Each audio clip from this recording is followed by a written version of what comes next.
Tonight on Reporting Scotland, a man is found guilty of the violent murder of an army veteran from Annan. Paul Taylor went missing last October. His remains were found in a shallow grave in woodland near Carlisle in May. No outcome at court will ever serve to comfort Paul's family and friends, but I do hope that the verdict today will offer some small closure for them, knowing that we have brought Jack Crawley to justice. The 20-year-old will be sentenced on Wednesday. Also on tonight's programme, strike action closes primary schools in Perth and Kinross. A bit of a nightmare now to take unplanned holidays. Looking after the grandchildren today while the strike's on. Well, I have to stay at home because, I can't go to work. Members of the union Unison have walked out over pay. The action could last 2 weeks. 3 of the largest disability groups voice rare public criticism of the Scottish Government. Coming up in the sport, as Rangers fall further behind Celtic and Aberdeen in the title race, is pressure mounting on Ibrox boss Philippe Clement? And 200 years since the world's first municipal fire service was established. But did you know that it started in Edinburgh? Hello, I'm Laura Miller. Welcome to Monday's programme.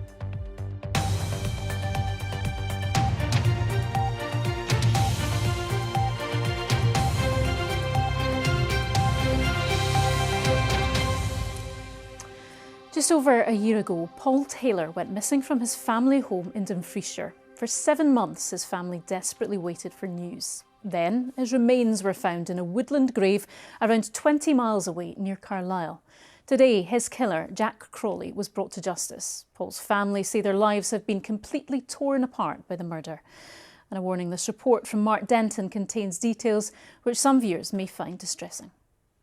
Paul Taylor was an army veteran and a dad of 2. CCTV captures him as he left his work as a catering manager at the Cumberland Infirmary in Carlisle and headed home to Annan in his blue Vauxhall Corsa.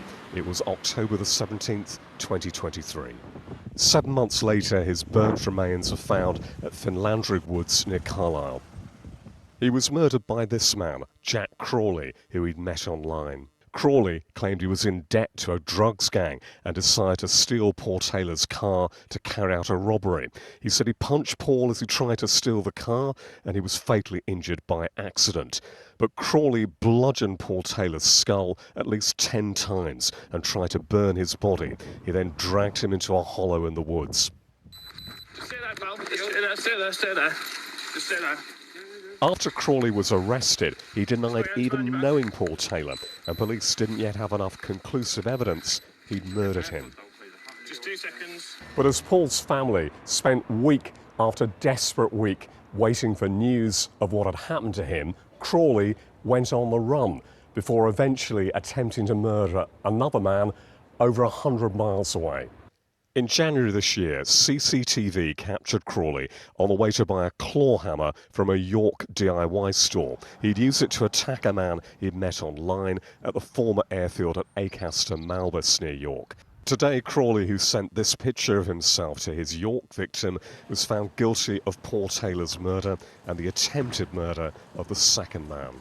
We know that no outcome at court will ever serve to comfort Paul's family and friends, but I do hope that the verdict today will offer some small closure for them, knowing that we have brought Jack Crawley to justice.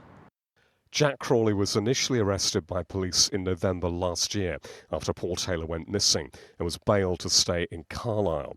But Crawley disappeared on New Year's Eve, breaking his bail. He travelled to Glasgow, Edinburgh and Aberdeen. And then he headed further south. On January the 5th, he attacked a man he'd met online with a claw hammer near York.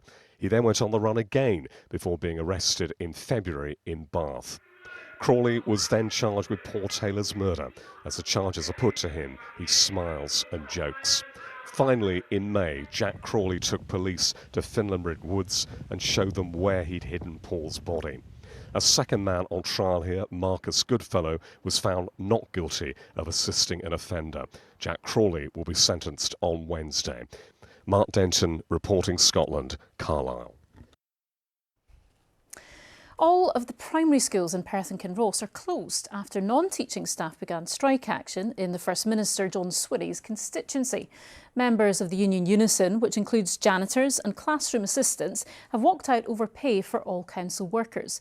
Mr Swinney says it's totally unacceptable for the union to target his constituents. Graham Osgson has the story. What do you want? More pay! What do you want it? Now! What do you want? The classrooms at this Perth primary may have fallen silent today, but outside the school gates it's a different story. Non-teaching school staff from the Unison Union are beginning a fortnight-long strike over pay. It's day one of this two-week industrial action, with the pickets behind me making their failings clear. The Scottish Government say there's simply no more money, but the people that we've spoken to say they've got no choice. None of us want to be taking this action, I can assure you that. This is the last resort, but we are having to do this and being put on the line. We don't want to see these children out of education, out of care. We want to make sure that we are providing them with the best care we can, but we can only do that if you value your staff. We want to be in that school educating the children that we care for every day. And actually we just want the Scottish Government to really recognise that we love our job, that we really care, and that really we want to be with the children. Across town at this soft play centre, it's an extra day of fun. But for some parents and grandparents, it's no laughing matter. I have to cancel all my clients because I don't know what's happening tomorrow or the week after or whatever. So it's a bit of a nightmare, and I need to take unplanned holidays. Well, just back from holiday yesterday. Charlotte's supposed to be back to school, but you know what days I've got left for Christmas I'll have to take now for this 2 weeks. It's sort of last minute, especially after the fortnight's holiday that they've just had. So it makes it a month that they possibly could be off. The strike only affects Perth and Kinross, but it's about council pay across Scotland. Staff will get a rise of almost £1,300 a year, or 3.6%, whichever's greater. Unison rejected the offer, which was accepted by the GMB and Unite unions. The strikers hope to put pressure on the First Minister John Swinney to give councils more money. He addressed the strikes as he outlined what he hopes to see from the UK Government's budget next week. In my constituency, Unison are taking targeted action. I think that's unacceptable. The Finance Secretary made clear that we've put more money into local government to help fund the deal, and we have no more money to offer, and that remains my position. Unison disagree. You know, that statement they can keep continually coming out with that there's no more money, it's not going to wash with us. You know, our members are serious in terms of they feel undervalued and underpaid. And Scottish Government need to come forward and, along with COSLA, get us round the table and discuss the matter instead of just making continual statements through the media saying there's no more money. This could be just the start. Unison says it's planning a ballot on council strikes across Scotland. Graham Ogston, reporting Scotland, Perth. Well, as we heard in Graham's piece there, John Swinney was speaking about the bigger financial challenges facing the Scottish Government today ahead of the UK Chancellor's budget next week, her first since taking office. Well, our political correspondent David Wallace-Lockhart has been hearing in more detail from the First Minister today. And what has he been saying then? Well, governments have these self-imposed fiscal rules, and the idea behind them is you signal to the markets that you're serious about getting debt down. But the Chancellor sets her own fiscal rules, and what John Swinney was calling for today was a different definition of debt to be used at the budget next week, which would free up more money and allow the Chancellor more scope for investment in public services. He then wants to see 3% of GDP each year spent on investment in public services. Those sort of figures we're talking about creeping up towards £100 billion a year. He warned today that not doing so, he believes, will prolong the gloom that we're currently seeing. Now, a Treasury spokesperson has told us the Chancellor has vowed to lead the most pro-growth Treasury in history. She wants to focus on the benefits of public investment and not just the costs. So there may well be some scope for these fiscal rules to change. I don't think John Swinney's going to see those sort of levels of investment he's calling for. So why is he getting involved in the UK Government's budget next week? Well, remember, he's got his own Scottish Government budget to worry about towards the end of this month. He doesn't have a majority in the Scottish Parliament. He needs another party on board. And if there was more UK government spending that fed through to the Scottish Government, gave them more money to play with, that would make his task a lot more straightforward there. We'll see what happens next week then. OK, thank you, David. To some of the day's other stories now. And an outdoor activity company has been fined £10,000 for health and safety failings, which led to the death of a 12-year-old boy in the River Tay.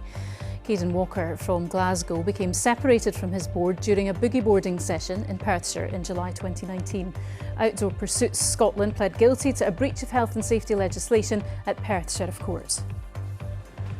The clean-up from Storm Ashley is underway following flood alerts and high winds hitting the Western Isles and northern Scotland yesterday.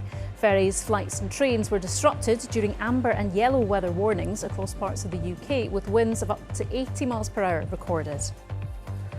And J.K. Rowling has revealed she's turned down 2 offers of a peerage in the House of Lords and says she would reject it a 3rd time. The Harry Potter author's remarks came after Conservative Party leader hopeful Kemi Badenoch said she would give Rowling a peerage for her stance on gender, a position critics have described as being transphobic. Now, 3 of Scotland's largest disability groups are voicing rare public criticism of the Scottish Government, accusing it of failing to act on crucial recommendations to tackle financial inequality for disabled people. Glasgow Disability Alliance, Inclusion Scotland and Disability Equality Scotland say the Government has watered down their proposed actions. The Government says it's laying the foundations for change through its Disability Action Plan. Ian Hamilton has the story. These are the Purple Poncho Players. Taxi? Who am I kidding? I'd need to get a hackney and it would cost me double. A group of disabled performers. We need to support the living. They're illustrating what it's like to live in a country where the promise of equality seems far from reality.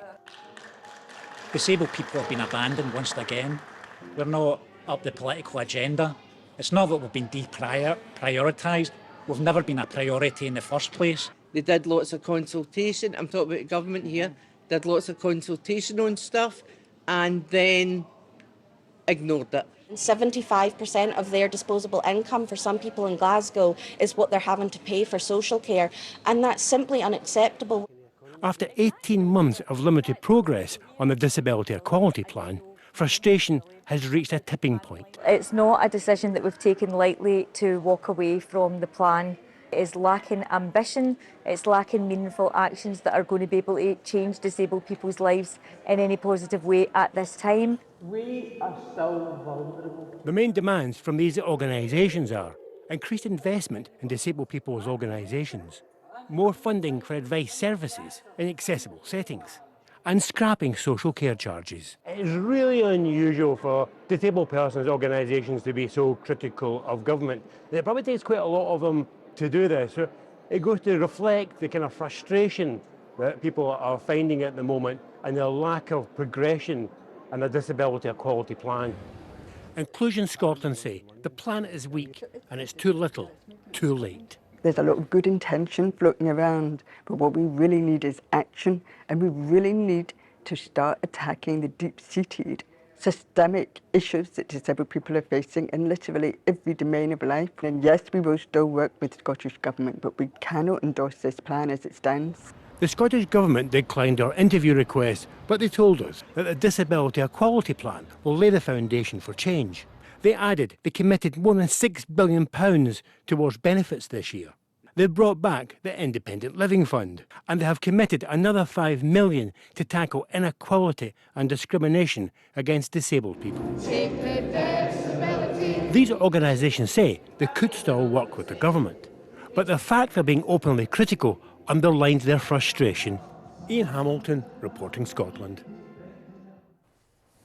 Scotland's most successful Olympian, Sir Chris Hoy, has been praised for providing a wonderful message of hope in facing up to his terminal cancer diagnosis. He says doctors have told him he has between 2 and 4 years left to live after being diagnosed with primary cancer in his prostate, which had spread to his bones. The news has put the current screening for prostate cancer into the spotlight. It's the most common form of cancer among men in Scotland. The latest statistics show that in 2021, more than 4,200 men were diagnosed with it, which was up from before the pandemic. But it does have a high survival rate of around 97%. Well, for more on all of this now, we're joined by our health correspondent, Lisa Summers. Lisa, what are the risks then of developing prostate cancer? Well, Laura, as you say, prostate cancer is incredibly common, and the biggest risk factor is age. In fact, by the age of 80, 80% of men will have some cancerous cells in their prostate, but many don't require treatment for it. It's more common in African and Afro-Caribbean men, but another risk factor is a family history. So if you have a close male relative who's had prostate cancer, or in fact on the female side, if a close female relative has had certain types of inherited breast or ovarian cancer, that can put you at higher risk. And Sir Chris Hoy revealed that his father and grandfather both had prostate cancer, but that he was fit and healthy, and it wasn't detected until a secondary stage after he went for a scan because he had shoulder pain. And that's why doctors say it's really, really important that if you suspect that there is a family history, that you come forward for some tests. If you have 1 or 2 first-degree male relatives who have a prostate cancer, then your own risk can be as high as 1 in 2 men. So if you have that family history, even if you have no symptoms, please go and talk to your doctor. You want to go 5 to 10 years younger than your first male relative was diagnosed. And Lisa, what's the situation then with screening at the moment? Well, in the UK, there is no routine screening for prostate cancer. That's because the test that is used is not wholly accurate. There is a blood test, it's called a PSA test, and it can indicate that there are issues with the prostate. But in order to confirm cancer or to work out the course of treatment, you then need to have either an MRI scan or sometimes a biopsy as well. And on a population level, that's not really viable. And that's why at the moment, the advice remains that if you're over 50 and you're worried about anything, you should go and speak to your GP and ask for one of these PSA tests, and if you're under 50 and you think that you might be in a higher risk group, then you should also go and talk to your GP. Okay, Lisa, thank you. Now, it's 200 years since the world's first municipal fire service was established, but did you know it started right here in Scotland? Before then, those rich enough paid insurance companies to extinguish the flames, but the service was ineffective and plagued with problems. The new fire brigade became a model for other countries to follow, as Maura Kinniburgh reports. 1824 had been a particularly awful year for fires in Edinburgh. The Edinburgh Fire Engine Establishment was created after the Great Fire, when 13 people died and hundreds became homeless. A young surveyor, James Braidwood, created the world's first fire service paid for by the city, free to the public. James Braidwood introduced a number of methods, both in terms of how they were fighting fires, in terms of equipment. So, for example, up until this point, we hadn't actually been going into buildings to put out fires. We were dousing them from outside, and he trained people to actually go inside. So we've got a massive collection of vehicles and fire service. Tradesmen with building knowledge were recruited and trained, paid if they maintained specialist equipment, fined if they didn't. What Braidwood did is he set up a fire brigade that became world renowned. People came from around the British Isles to see how he'd done it, and from abroad. He then wrote a book about how he went about it, how he trained his firefighters about fire appliances, and that really became a Bible for firefighters.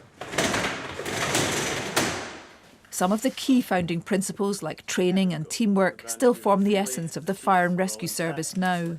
This is an important anniversary to celebrate because it facilitated the fire service becoming something that was available to everyone. And the on-call epitomises that availability to everyone. We are there for them when they need us. A service to celebrate the Fire Brigade's bicentenary is being held this week, recognising Scotland as the birthplace of the modern fire service. Maura Kinniburgh reporting Scotland, Edinburgh. Okay, let's get tonight's sport now with Amy Irons and an interesting weekend of football results. It certainly was. Plenty of excitement we're going to look back on. Thanks very much, Laura. Good evening. 1 year ago to the day, actually, Philippe Clement recorded his first win as Rangers manager, an impressive 4-0 victory over Hibernian. But 12 months later, the pressure is mounting on the Ibrox boss following a 1-0 defeat against Kilmarnock, which leaves his side 6 points off the top of the Premiership after just 8 games. In difficult conditions, it looked like it would be an afternoon to forget for both clubs and their supporters. But with 3 minutes left on the clock, Kilmarnock striker Marley Watkins outmuscled John Souttar and found the back of the Rangers net delight for Derek McInnes in that home dugout. A fine win for them after a poor start to the season and sheer frustration for his opposite number. The defeat followed a banner protest before the game from some Rangers fans unhappy with the way the club is being run. And Clement admits these are challenging times at Ibrox. We played now 8 games, so there are 30 more to go in the league. So there's still a long way to go. It's about learning the lessons out of these games like we did in the games before and becoming stronger out of that and to prove that on Thursday to start with that. But it's not a normal situation, we all know, so everybody's working hard in that way and it's about getting the results on the pitch. I thought we were aggressive with press, I thought our press was terrific throughout. I think it's important that when Rangers come here they don't get to play their natural game and get the players enjoying touches of it. So we try to get the balance right of that, try to condense the pitch in the right areas at different times, and I thought the players took that on brilliantly. Well, it was an important win for Kilmarnock, who before yesterday had only managed 1 win in the league. The result moves them up to 7th, as you can see, while for Rangers, well, just look at the gap between them and the top 2, 6 points behind Celtic and Aberdeen with 8 games played so far. And things aren't going to be easy for Philippe Clement's side over the next few weeks either. They play Steaua Bucharest in the Europa League on Thursday. The Romanian reigning champions are currently on a 10-game unbeaten run. 3 days later, it is then a trip to Paisley before facing undefeated Aberdeen at Pittodrie. After that, it's on to defending the only trophy that Clement has won with Rangers so far, and a League Cup semi-final tie against Motherwell at Hampden. He's got to be under huge pressure. I mean, if you go back to the end of last season, they were favourites to win the league. They were ahead and they blew it. It's as simple as that. Start to the season hasn't been great. Okay, they're in the Europa League, but it's not been ideal. And again, Celtic have got a set way of playing. They've got an identity. I don't see anything like that with Rangers. Just goal difference separating the top 2 after a pulsating 90 minutes in the east of Glasgow. Both Celtic and Aberdeen remain unbeaten in the Premiership after the visitors came from 2 goals down to claim a point. It was the biggest match of the season so far, and it certainly didn't disappoint in what was a game of 2 halves. Celtic went in 2-0 ahead at the break with 2 quick-fire goals from Rio Hatate and Kyogo. But after some tactical meddling during the interval, Aberdeen stunned the hosts in the second half. Esther Sockler made the most of a stunning pass from Jamie McGrath before Graham Shinney's shot deflected past Kasper Schmeichel. Niall McGinn, he has played for both sides and he thinks that Aberdeen can sustain their title challenge. He's built a squad there that believes in themselves and believes they're unbeaten and believes that they can compete with the best. And I think that game in itself can give them huge confidence coming from 2-0 down at Celtic Park over the course of the season. So they'll not be daunted with the expectations of going to Ibrox and the likes of a Tynecastle that obviously go there and get results as well. To the Premiership's other games then, and it was a first win of the season for Hearts and a first win in charge for new head coach Neil Critchley as the Tynecastle side beat St Mirren 4-0. Kenneth Vargas, Daniel Oyegoke, James Wilson and Blair Spittle all hit the net for the Jambos, who have now moved off the foot of the table. Their city rivals Hibernian replaced them in 12th after Dundee United's 2 goals in injury time earned them a dramatic 3-2 win at Tannadice. St Johnstone finally got their first home win of the season, a 3-0 win over 9-man Ross County, while Lyle Cameron's first half goal was enough to give Dundee all 3 points against Motherwell at Fir Park. And a final piece of transfer news to bring you. And on the back of that much needed win against Ross County, St Johnstone have announced the signing of Scotland international Barry Douglas. Their 35-year-old fullback has signed a deal until the end of the season. Douglas began his career with spells at Queen's Park and Dundee United before moving to Leeds. Most recently, he's been playing his football with Lech Poznan in Poland. Douglas is expected to make his Saints debut against Dundee at the weekend. And Laura, there's plenty of action in the SWPL as well. Wins for Hearts, Partick, Celtic and Glasgow City. And you can catch all the goals from that on the highlights programme on BBC Scotland at 7 o'clock. Good stuff. All the football today. Lots to wrap up indeed. Thanks, Amy.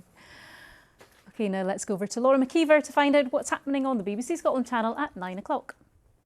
Tonight, we'll have a report on new evidence seen by the BBC suggesting other babies in the nurse Lucy Letby's care were harmed. In light of Sir Chris Hoy revealing he has terminal cancer, a consultant and patient will join us to talk about the symptoms and treatment for prostate cancer. And Stuart Murdoch of the Scottish band Belle and Sebastian will be on the sofa to talk not about new music, but about his new book. We'll see you at 9. And now Judith is here with the weather, and that picture kind of says it all, doesn't it? Absolutely. I mean, what a day. And Yeah. it was more to do with the storm surge, the high tides that we saw over the weekend, combined with those strong winds, because the peak gust was, I think, 7 to 8 miles per hour over, I think it was Tiree, and we've seen higher winds than that. So it was really all about the winds just surging those. She's passed over Storm Ashley now, has she? Yes, she's gone. And there's no sign of anything over the next few weeks. In fact, there's a ridge of, it looks like we could have some high pressure just in time for Halloween. Good stuff. Get my broomstick out. Thank you very much. A very good evening to you. Some sunshine after the storm, and as I just mentioned there, Storm Ashley filling in nicely and just toddling on its way to Norway, and it's not as fierce as it was over us, leaving a legacy of some stronger winds across northern Scotland over the next few days. But a brief ridge of high pressure tomorrow brings a lot of dry weather. In fact, nothing particularly dramatic in the forecast for the coming week. We do have a band of showery rain sinking south and eastwards as we speak. Some heavy bursts embedded within that. That pulls away to the south. Behind it, turning drier, turning clearer. We'll see a scattering of light showers up towards the west and the north, and strong winds across northern Scotland coming in from the west, and they'll touch gale force across the Northern Isles at times, and breezy further south as well. But with that breeze, it keeps things frost-free tonight. Into tomorrow, well, generally a lot of dry weather through central, southern and eastern Scotland, some sunny spells. Still those showers over the west and the far north first thing, but actually as that ridge builds in, it will dampen down the showery activity. So for the Northern Isles, yes, we'll see scattered showers pushing through at times on those strong winds, touching gale force across Shetland on and off during the day as well. But there'll still be some drier, brighter weather in between times. Across eastern Scotland, a lot of sunshine come the afternoon. Still breezy. The strongest winds across the north coast of Aberdeenshire. The further south you are, the lighter they'll be. They'll still be fresh and breezy through central and southern parts. Still a few light showers into mid-Argyll, North Argyll, up towards the West Highlands, the northwest and the Western Isles. But they'll be light in nature, and there'll still be some drier, brighter interludes in between too. As far as the rest of the afternoon goes, still a number of light showers in the west and north, but generally a lot of dry weather. Some clear spells initially tomorrow night. We see a weak weather front moving in from the northwest, bringing thicker clouds and patchy rain into the northwest and the Northern Isles. Still those strong winds in the north, but lighter further south. Then on Wednesday, again, there's a bit of cloud around, the odd spot of rain in the north, windy across northern Scotland, but as the winds back into the southwest, the best of the sunshine will be found up towards Aberdeenshire, Inverness and Caithness. That's your forecast. Thank you. Look forward to the Halloween forecast next week then, Judith. Thank you. Tonight's main news again. A man has been found guilty of the murder of Army veteran Paul Taylor from Annan. Mr Taylor's family says their lives have been torn apart. And primary schools in Perth and Kinross are shut as non-teaching staff begin strike action over pay in First Minister John Swinney's constituency. And that's it, Reporting Scotland. I'll have your late news at 10:30. Until then, enjoy your evening. Good night.